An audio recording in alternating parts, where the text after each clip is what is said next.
Meu nome é Vitória, da Escola Filomena, e nesse trabalho eu vou falar um pouco sobre a Terra.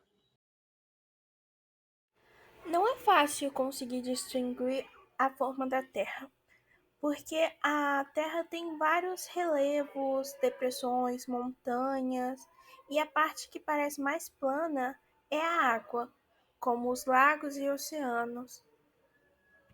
Os gregos concluíram que a forma da Terra era curva, e isso porque a primeira parte do navio, ao aparecer ou a última a desaparecer no horizonte, era o do mastro. E também o fato de as estrelas mergulharem sobre o horizonte em horários distintos, quando se deslocam em latitude, também sugeriu para os antigos uma forma curva para a Terra. Então, podemos definir que a forma da Terra é praticamente esférica, com uma deformação por causa dos achatamentos dos. Nosso planeta pesa 5,9 sextilhões de toneladas. O interior da Terra é formado pela crosta, o manto superior, o manto inferior, o núcleo externo e o núcleo interno. A crosta terrestre é a camada mais externa do planeta Terra e considerada a camada mais importante, uma vez que na crosta são desenvolvidas atividades humanas, assim também são registradas as ocorrências dos diversos fenômenos geográficos. Ela também tem a menor camada de espessura comparado com as demais, e o seu tamanho pode chegar até 40 quilômetros de profundidade. Sua composição é predominantemente de materiais rochosos, sendo rochas da crosta formadas por minerais. Agora temos o manto. O manto é a camada mais profunda do planeta e é dividido entre o manto superior e o manto inferior. As temperaturas do manto podem chegar até 2.000 graus Celsius. E essa camada é composta por rocha com densidades intermediárias e é composta por minerais como o silício e o magnésio. No caso do manto superior, essas rochas podem possuir um estado pastoso, em razão do calor que irradia do manto inferior e do seu núcleo. E é a partir do manto superior que o magma é expelido pelos vulcões. O manto superior é responsável também pela movimentação das placas tectônicas que formam a crosta. Já o manto inferior, a sua estrutura é basicamente líquida, uma vez que as rochas presentes nessa camada se dissolvem em razão do calor do núcleo. O núcleo. O núcleo é a camada mais interna do planeta Terra. Ela é basicamente formada por ferro e níquel, sendo dividido em núcleo externo e interno. A parte externa do núcleo possui a temperatura próximas a 3.000 graus Celsius e possui uma composição líquida, por causa das altas temperaturas registradas no interior da Terra. Já o núcleo interno, apesar de registrar temperaturas de até 6.000 graus Celsius, é sólido devido à alta pressão no ponto mais interno. Essa camada também é a menos conhecida do planeta, por causa da razão de suas características naturais e a limitação de técnicas e tecnologias. É mais difícil ser estudada. O núcleo também é apontado por vários cientistas, sendo o ponto de origem do magnetismo terrestre, porque uma vez que a sua movimentação gera uma corrente elétrica, resultando na formação de um campo magnético. A superfície da Terra é a parte mais externa da crosta terrestre e também é o lugar onde o ser humano habita e manifesta suas atividades. A sua porção continental, isso é, a sua localização acima dos oceanos, é chamada de terra imersa. E a sua porção oceânica é chamada de terra imersa, que ocupa 71% de toda a sua área.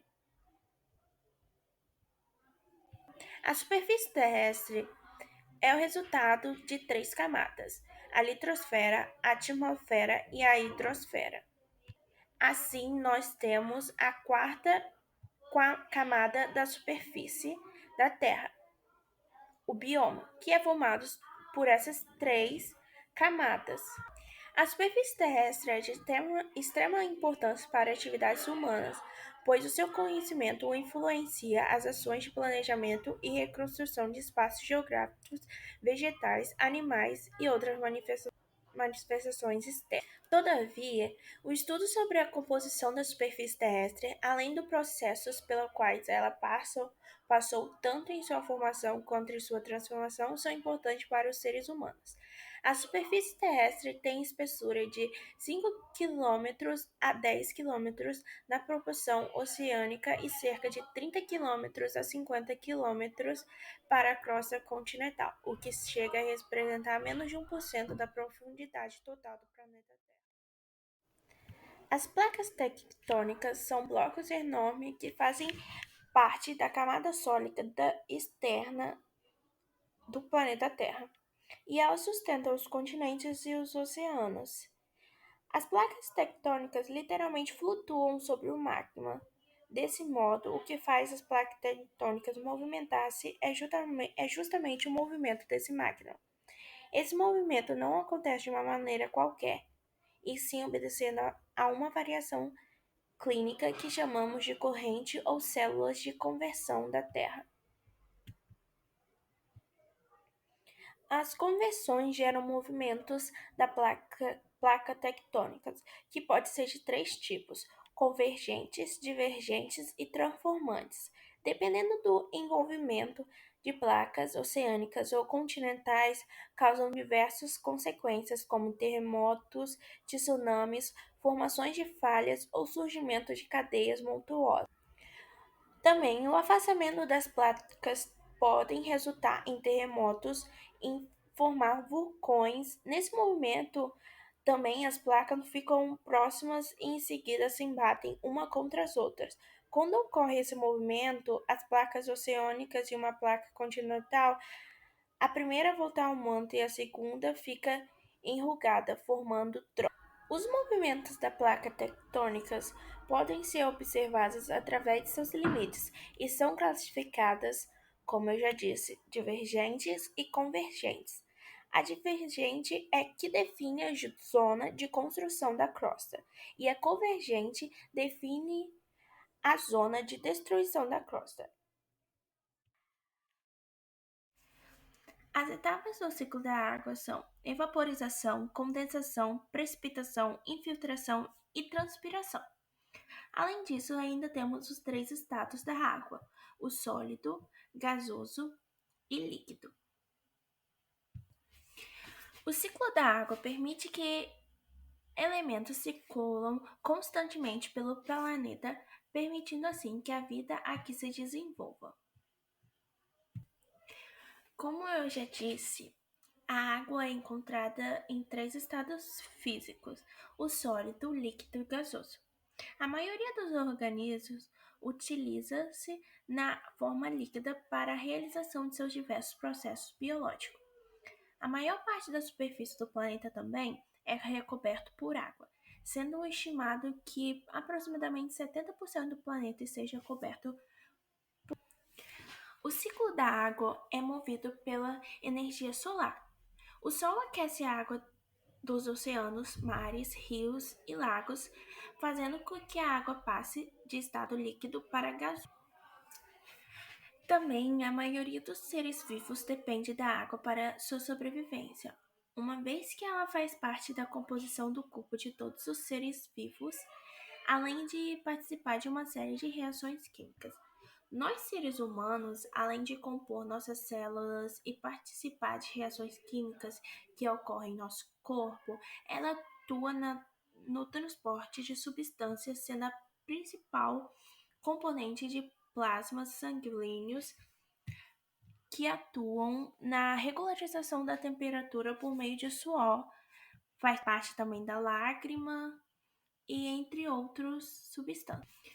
Sem água, a vida no planeta não seria possível, porque a água é necessária para todos os seres. A atmosfera é a camada de ar que envolve o nosso planeta e também outros planetas do sistema solar, que apresentam uma atmosfera. Os gases que compõem a atmosfera são mantidos ao redor do planeta devido à atração da gravidade e acompanham o seu movimento. A existência da atmosfera é extremamente importante para a vida no planeta. Ela foi dividida em algumas camadas. As camadas da atmosfera juntas compõem uma extensão de aproximadamente 1.000 quilômetros. São elas a troposfera, estratosfera, mesosfera, termosfera e exosfera. Agora eu vou falar um pouco de cada camada. A troposfera é a camada mais importante para o estudo geográfico e para as práticas humanas, pois nela que se sucede a maioria dos fenômenos meteorológicos, como as chuvas e as variações de umidade. E sua extensão é de cerca de 15 quilômetros. E logo acima da troposfera vem a estratosfera, que se estende em até 50 quilômetros de altitude. Sua importância encontra-se no fato de abrigar a camada de ozônio, cuja composição tem a importância de filtrar os raios solares. Logo em seguida vem a mesosfera, que estende até 80 quilômetros de altitude, pois se encontra distante do calor médio da Terra e é relativamente distante dos raios solares. É a camada que apresenta as menores temperaturas atmosféricas. Depois da mesosfera vem a termosfera, que chega a atingir 500 quilômetros de altitude. Sua importância. As zonas climáticas são a equatorial, oceania, subtropical, desértica, mediterrânea, semiárida, temperada